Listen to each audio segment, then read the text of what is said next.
بسم اللہ الرحمن الرحیم۔ السلام علیکم، میں ہوں شاکر اور آپ دیکھ رہے ہیں شاکر ٹاکس۔ ناظرین، آج ہم رمضان المبارک کے 25ویں روزے میں داخل ہو چکے ہیں۔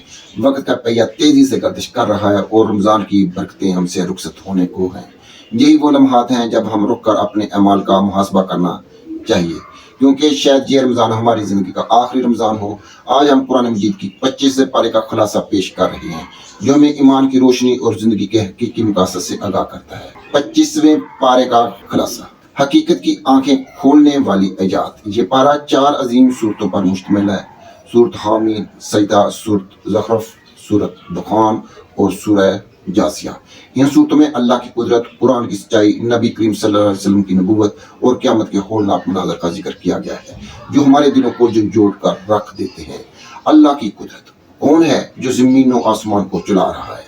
اللہ تعالیٰ فرماتے ہیں، اور اگر تم ان سے پوچھو کہ آسمان و زمین کو کس نے پیدا کیا ہے تو وہ کہیں گے کہ اللہ نے۔ آیت 9۔ یہ وہ سچائی ہے جو انسان کو عاجزی اور ایمان کی طرف لے کر آتی ہے، لیکن افسوس، دنیا کی چمک دمک میں گم لوگ اللہ کی نشانیوں کو دیکھ کر بھی اندھے بنے رہتے ہیں۔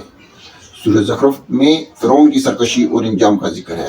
وہ شخص جو مصر کی شان و شوکت کا دعوے دار تھا، جو خود کو رب کہلوانا چاہتا تھا، جس کے پاس محلات، فوجیں، سونا، چاندی سب کچھ تھا، لیکن کیا ہوا؟ ایک لمحے میں اللہ نے اسے اس کے لشکر سمیت دریائے نیل میں غرق کر دیا۔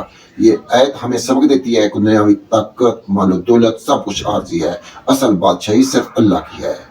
قرآن کی برکت: یہ وہ کتاب ہے جو رات کی طریقے میں روشنی دیتی ہے۔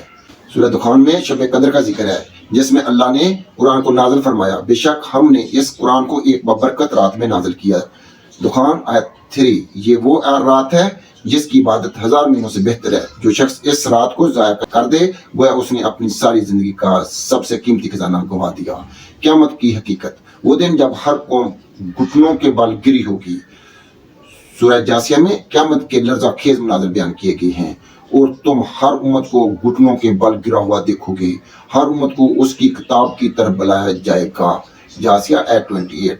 ذرا تصور کریں، وہ دن جب کسی کے پاس بھاگنے کی جگہ نہیں ہوگی، جب کوئی سفارش کام نہیں آئے گی، جب دنیا کے بادشاہ بھی محتاج ہوں گے، جب ہر آنکھ اشک بار ہوگی اور ہر زبان خاموش۔ اس دن صرف وہی کامیاب ہوگا جس نے دنیا میں اللہ کی اطاعت کی، نبی کریم صلی اللہ علیہ وسلم کی سنت کو اپنایا اور قرآن کو اپنا رہنما بنایا۔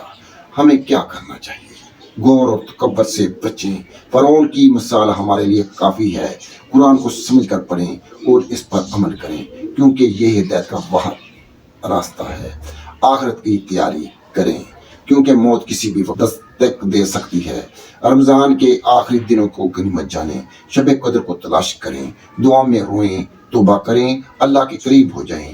یہی وہ لمحہ ہے جب فیصلہ کرنا ہوگا کہ ہم کہاں کھڑے ہیں۔ آیا ہم نجات پانے والوں میں شامل ہیں یا وہ بد نصیب جو قیامت کے دن گھٹنوں کے بل گرے ہوں گے؟ اے اللہ، ہمیں ہدایت دے، ہمارے گناہ معاف کر اور ہمیں ان خوش نصیبوں میں شامل کر جو تیرے انعام یافتہ بندے ہیں۔ آمین یا رب العالمین۔